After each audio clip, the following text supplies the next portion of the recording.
E a gente fala da crise do IOF, porque em meio a toda essa confusão do aumento do imposto, o ministro Fernando Haddad decidiu tirar férias. O titular da Fazenda vai descansar entre os dias 16 e 22 de junho deste mês.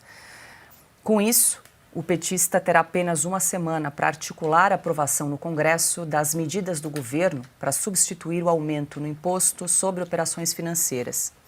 Mas essa não é a primeira vez que Fernando Haddad decide tirar férias no momento economicamente tenso para o governo Lula. Silvio Navarro, muito boa noite. Seja bem-vindo, Silvio. Vamos lembrar aqui para a nossa audiência que em janeiro desse ano, em meio à disparada do dólar, que chegou ali a R$ 6,10, Fernando Haddad também foi descansar um pouquinho. Naquela época ele chegou a suspender as férias na metade, ele e a mulher, Ana Estela Haddad, para tentar contornar aí a disparada do dólar em janeiro. Agora, de novo, no meio da crise do IOF, ele decidiu parar um pouquinho para descansar. Muito boa noite. Não tenho como começar o comentário se não sorrindo e dando boa noite a vocês. Paula, Piotr, Augusto, meu irmão, Constantino, você que nos acompanha. O Haddad vai descansar. Pois bem, eu acho que o brasileiro, e isso pode ser constatado em todas essas pesquisas de opinião, de popularidade do governo e quais são as áreas mais frágeis que têm sido divulgadas até no atacado ao longo das últimas semanas, o brasileiro já entendeu que o Fernando Haddad não é do ramo, não gosta muito do serviço e está sempre de férias. A impressão que o brasileiro tem é que ele está sempre descansando.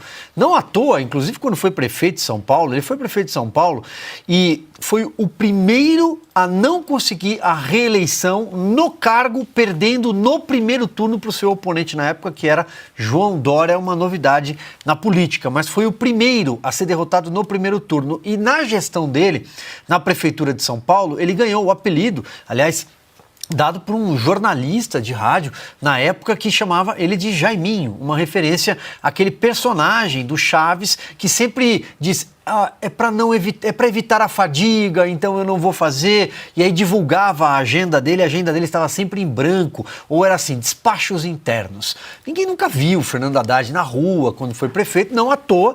Foi embora, não conseguiu a reeleição, deixando São Paulo com duas grandes marcas até hoje para serem curadas. A primeira, a Cracolândia em expansão, o programa dele, o Bolsa Crack, como foi apelidado pela oposição, chamado de Braços Abertos, expandiu a Cracolândia na cidade de São Paulo, e o outro, as ciclovias, que até hoje são depósitos de entulho nas principais artérias da cidade. Se você pegar qualquer avenida, pega a Avenida do Estado, por exemplo, você vai ter ideia do que eu estou falando, né? Ciclovia começa no nada, termina em lugar nenhum, nunca mais foi pintada e ninguém anda de bicicleta, evidentemente vira depósito de entulho.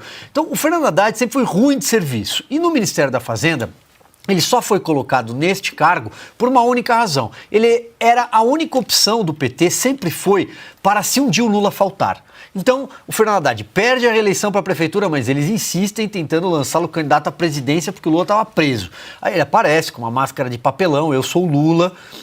Não consegue se eleger. Depois passa pela tentativa de obter o Palácio dos Bandeirantes, algo que o PT nunca conseguiu, perde para o Tarcísio de Freitas. Agora não sei, diz que quer ser candidato ao Senado, não sabemos. Mas o fato é que ele sempre foi uma reserva.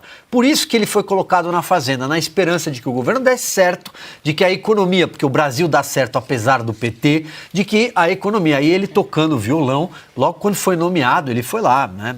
Enfim. Tocar economia ele não sabe, violão ele tentou, ao vivo, na emissora oficial do governo, na Globo News. Mas o Fernando Haddad, ele vai tirar férias no momento mais tenso. Por quê? Porque ele apresentou uma proposta atabalhoada que deveria passar pelo Congresso, porque o Congresso pode derrubar esse decreto. O Congresso já avisou que vai derrubar esse decreto. O Hugo Mota deu um prazo para que seja reformulado e aí ele faz o quê? Dá no pé. É mais ou menos o que o chefe dele, Lula, fez, está em Paris. Eles saem de cena porque eles não têm nada para apresentar, não tem como negociar com o Congresso Nacional. Aumento de imposto há praticamente um ano do início da corrida eleitoral é algo impossível de se emplacar no Brasil. O brasileiro não aguenta mais imposto. O apelido dele, para finalizar, é Taxade neste governo, e desta vez não tem como ficar pendurado na barra da toga. O Supremo não vai se envolver nessa batalha. Tem outras brigas em andamento. Portanto, é isso, né? Tem as cigarras e as formigas, né, Paula? Pois é, Augusto, vale lembrar, o Congresso deu 10 dias para o governo resolver a lambança e no próximo domingo vai ter reunião com o ministro Haddad e também os presidentes do Senado e da Câmara para tentar resolver, porque, como bem lembrou o Silvio, tem 2 projetos de decreto legislativos preparados pelo Congresso para derrubar esse decreto do aumento do IOF. Fazer algumas observações. Primeiro, se ele esperar um momento de bonança no governo Lula para tirar férias, ele não vai tirar férias nunca. Não adianta. Segundo, eu acho graça quando eu vejo assim, político sair de férias e tal. Político não tira férias. Sobretudo que se um político exerce um cargo importante. Imaginem, por exemplo, Churchill de férias.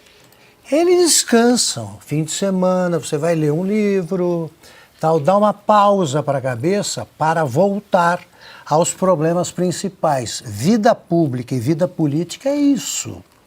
Eu nunca vi o meu pai, por exemplo, tirando férias de política. O tempo todo ele estava interessado em garantir a vitória na próxima eleição. O político é assim. O Haddad sonha com a sucessão do Lula, mas o Lula não tem o que pensar. Isso aí, se resolvesse não pensar em coisa séria, o Lula seria o cara mais descansado do Brasil, porque ele não pensa em nada. Não pensa em nada, nunca teve de estudar, etc, etc. O Haddad, o que ele vai fazer de férias? Vai para outro país? Mas você esquece a situação econômica? Você esquece os problemas do teu cargo? Não dá. Não dá. Quando eu saía de férias, ocupando cargos políticos, que é direção de redação, vocês sabem disso, é cargo político. Eu continuava lendo jornal normalmente, sem problema nenhum. Os caras falaram, você ficou lendo? Eu falei, eu leio porque eu quero saber o que está acontecendo no mundo. Ele vai esquecer do Brasil? Então não é do ramo. O Lula, esse não trabalha, ele visita o Brasil. Ele está no seu estado normal, lá passeando, ele não sabe bem o que se passa, fala bobagem, então ele nunca estudou, é outra coisa. Agora, os deputados, quando eles tiram, quando saem de recesso de São João, é quando eles mais ficam cansados, que tem que dançar quadrilha, aquelas coisas, tem que abraçar o povo. Não existe político de férias, é isso que eu quero dizer em resumo. Porque você não pode falar assim, agora não penso mais nos problemas nacionais. Que tal? Eu agora não quero saber de IOF, aí daqui a pouco eu penso. Não, num cargo público você pensa o tempo inteiro, então você é uma besta que não pensa em momento nenhum.